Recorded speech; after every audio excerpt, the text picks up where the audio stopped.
Woolpit Village, Suffolk, England. It's a tiny, close-knit community of under 2,000 residents. It's a peaceful place by most accounts. One might even say that it's one of those places where nothing ever happens. And that may be fair enough to say for someone who may live there now. But if you had been born earlier, say 800 years earlier, you might have found yourself saying something different entirely. It happened in Woolpit Village sometime around the mid to late 12th century. As someone from the village went out to check the wolf pits that gave the town its name, it seems they stumbled upon something that wasn't supposed to be there.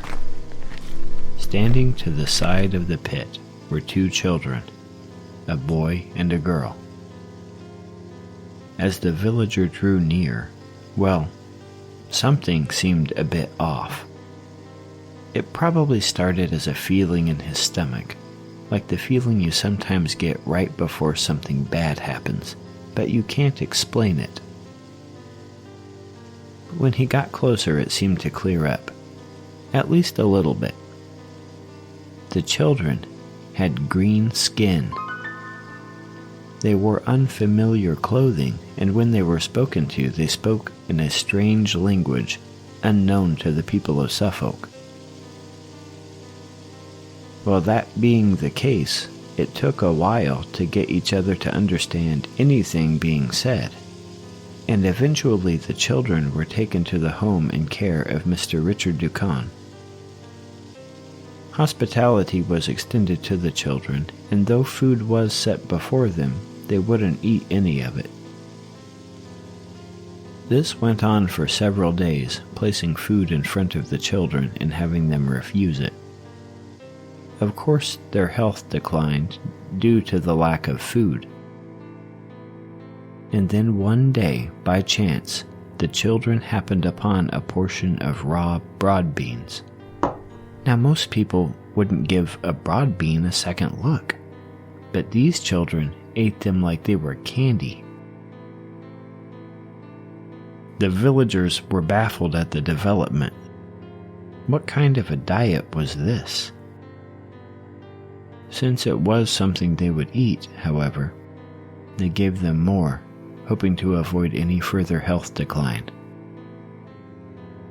Eventually, the children were taught to eat other foods, and it came as a surprise to everyone when they lost their green color. Sadly, after the passing of some time, the boy died, shortly after the children were baptized. Where he was buried remains unknown. The girl went on to learn English, and she had a surprising story to tell. She was asked the question pressing on everybody's mind, namely where they came from, and she had quite a lot to say. She told them that she and her brother were from a strange place called St. Martin's Land. In St. Martin's Land, she explained, the sun never shone. There was simply a perpetual, peaceful twilight. The grass was green, but so was everything else. Not just the lush plants and fields that existed there, but also the people and the livestock. St. Martin's Land was underground and subterranean, she said. When asked how she got here and ended up near the wool pit where she was found, she didn't know the answer. She said that her and her brother were tending their father's sheep when they either heard a loud noise and were instantly in Woolpit, or they followed what ended up being the bells of Bury St. Edmunds after getting lost in a cave and ended up here. The girl continued to work for the Ducan household into her adulthood. Now, it was noted that the girl seemed to be rather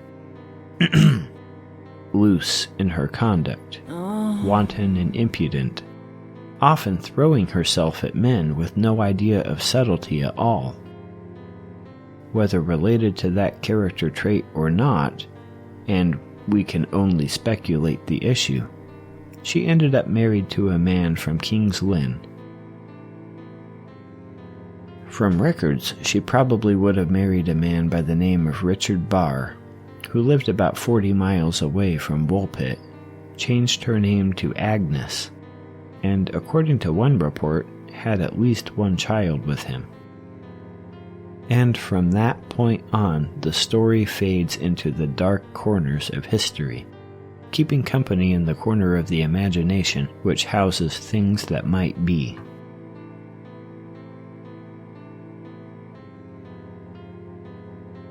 So, is this a true story? I would like to think so. There are several ideas floating around in the other side of the imagination, where mysteries are solved.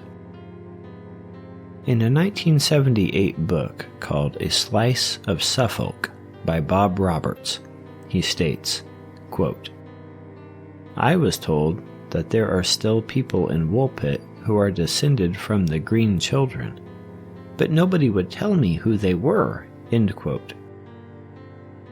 I personally have trouble believing that such a foreign tongue and such a strange account of the world that these children came from would yield a name such as St. Martin's Land.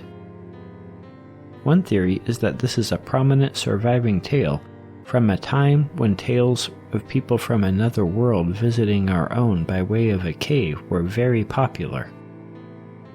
Others think that this is a twist on the famous Babes in the Wood tale of an evil uncle who poisons the two children, who then escape and are subsequently found in Woolpit. More speculative ideas include aliens, angels, interdimensional travelers, and subterranean dwellers. The one I find most persuasive of the down-to-earth variety of explanations is that they were survivors of Flemish persecution who happened to be suffering from what is called green sickness. It's a dietary illness which does turn the skin green. They would have shown up in Woolpit with green skin, speaking a foreign language, and in strange clothing. Which do you think it is?